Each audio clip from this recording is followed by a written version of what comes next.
I cannot kneel before each and every Filipino to beg for forgiveness. Instead, I offer my life, my strength, and my future in the service of our nation. Ako si Sara Duterte. Tatakbo bilang Pangulo ng Pilipinas. Syukran. Mga boss, at heto na nga ang kanilang kinatatakutan mga boss. The rise of the 18th President of the Republic of the Philippines, Sara C. Duterte mga boss. Kanina nga ay nag-announce na si VP Inday Sara Duterte na tatakbo siya sa pagkapangulo ngayong election 2028 mga boss. Napuno na ang Agila ng Davao mga boss sa kanilang mga ginagawa, mga banat at paninira sa pangalang Duterte mga boss. Talagang kanina ay matapang na nag-broadcast, nag-announce at sinabi ni VP Inday Sara na grabe na ang administrasyong ito. Naawa na siya sa mga bagong henerasyon na darating mga boss kung mayroon pa bang aasahan tayong Pilipinas. Dahil ngayon, wala nang ginawa ang administrasyon kundi sirain ang pangalan ni VP Inday Sara Duterte or sampahan ng samut-saring kaso para hindi ito makatakbo sa 2028 election.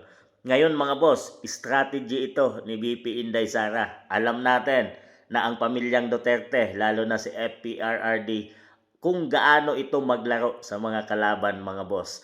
Talagang isa itong chess master nga itong si FPRRD at yan ay higit pa ang utak ni VP Inday Sara. Sinabi na nga yan ni FPRRD na mananiniwala siya kay VP Inday dahil anak niya ito at kilala niya ito. Mayroon itong sariling diskarte at galaw mga boss sa kanyang mga kalaban. Itong ginagawa ni VP Inday mga boss no ay maghahatak ito dyan sa Kongreso, Senado ng iba pang mga politiko. Alam nating sinasampahan ng impeachment complaint ngayon si VP Inday Sara dyan sa Kongreso mga boss. At dyan natin makikita kung sinong pipirma ng mga congressman. Alam natin mga boss, nakalapit na yung 2028 election. Alam natin kung ano ang ginawa ni VP Inday Sara nung nakaraang eleksyon ng senador mga boss.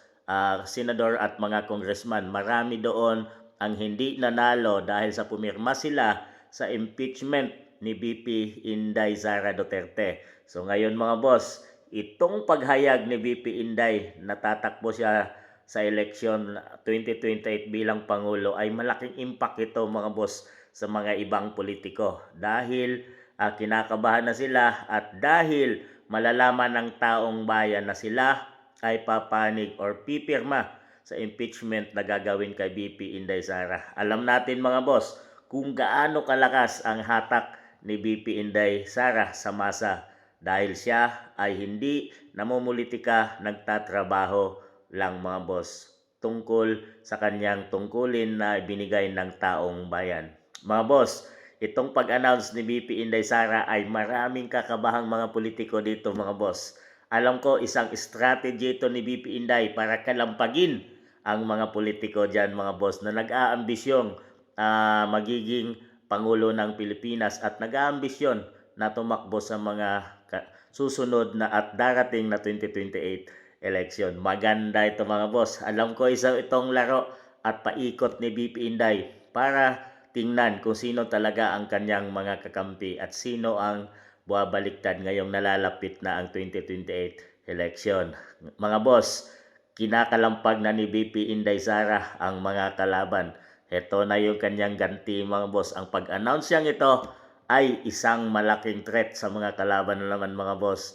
At isang malaking itong dagok sa kanila dahil patuloy na lumalaban at nakakatayo pa si VP Inday Sara kahit pa sa kanilang mga paninira. Ito mga boss, the rise of the eagle ng Davao ay lumaban na mga boss at hindi na magpapasindak sa mga kalaban. Mabuhay VP Inday Sara Duterte for 2028 presidential election. Confirm na mga boss at tuloy na ang laban.